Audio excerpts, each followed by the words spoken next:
All right, go ahead and pause it. Make sure you get all this stuff copied down.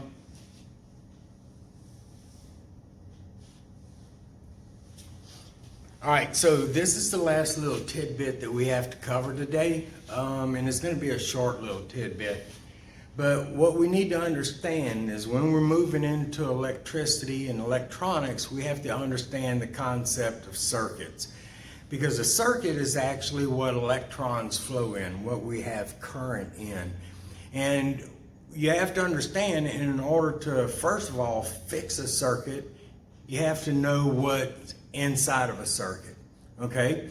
And so all circuits have four basic parts, but generally speaking, a circuit is a group of components that are connected together to perform a specific function. I mean, I've got lighting circuits, I've got control circuits, I've got charging circuits, I've got communication circuits, I've got logic circuits, I've got circuits coming out the behind. So, but every circuit out there has four basic parts, and we need to lock in on those because that's the first thing that tells you what to check. Well, if I got a problem with a circuit, it's either this, or this. So knowing the four parts of the circuit is real important.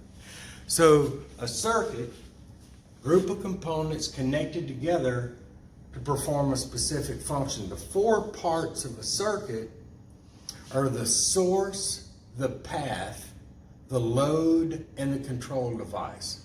Now the source provides the energy to cause the electron movement. So this is a voltage source that creates a difference in potential that makes those electrons want to flow. So the source is the device that causes the energy to cause the electron flow. The path is nothing more than conductors that connect the different components or parts together. The next one is the load. This is the resistance in the circuit that limits the amount of current flow. Yeah, but it also consumes the energy from the source itself. Now, not all energy, but the majority of electrical energy is consumed in the form of heat. And just throwing this in there right now. But when I got that many electrons trying to slam through a little bitty hole, man, they were slamming into each other. We got friction. This friction creates heat, and that heat is actually radiated away from the device or component. So as current flows through a resistance, that resulting friction creates heat, and that loss of heat is the loss of electrical energy. So, but beyond that, a load is the resistive element that consumes the energy from the source. And then the last one is the control device. There's not always a control device per se, but a lot of electronic components provide control over electron flow. But control devices are there to provide either on-off control, like we have for switches, turn the lights on and off, or variable control if we want to control the dimness or brightness of a light. So we have control devices that provide either on-off or variable control over the current flow.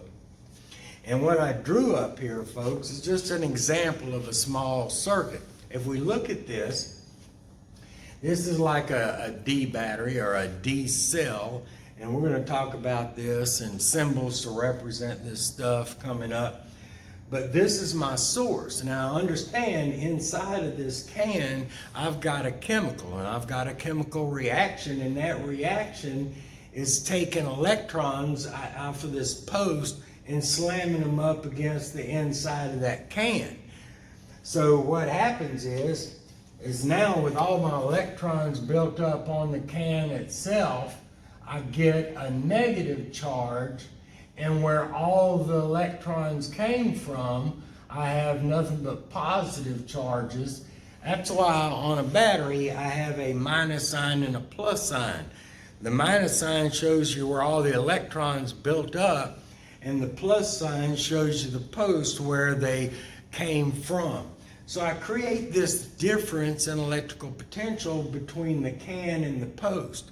Well, that's a stretched rubber band waiting to happen. And I do have a conductive path up to a light bulb. And then from the light bulb, I come up to a switch, but my switch is open. And that's something about electrical devices. They ain't like doors. If it's open, electrons are not going to get through there. Switches are like drawbridges. If the drawbridge is open, you're not getting through there. Only when it's closed do you have a complete path to flow, a road to flow. So this switch being open, there's no electrons that can flow here. I got them just pushing, wanting to go here, but they hadn't pushed the first one yet. As soon as I complete that path for flow, well, now them things start flowing like crazy, just like links on a bicycle chain. They're all moving at one time. As soon as I close that switch, that light comes on because I've got electrons pushing through it. No, the electrons don't get to the light bulb before it gets to the switch because I got electrons everywhere. My garden hose is full. So, basic circuit control device is my switch. My load is my light bulb. And if you don't think electrical energy is consumed by heat, just go grab your light bulb while it's on. Don't really, it's like Tide Pods. Don't eat those either. And don't grab a hot light bulb. It'll burn you. So anyway, consumed in the form of heat, we have the path and the source. So folks, this completes our first session. Study up on this. We're going to have a quiz next Wednesday. And then we'll have another video for you to watch. Make sure you have your calculator handy for the next video. All right? That's it.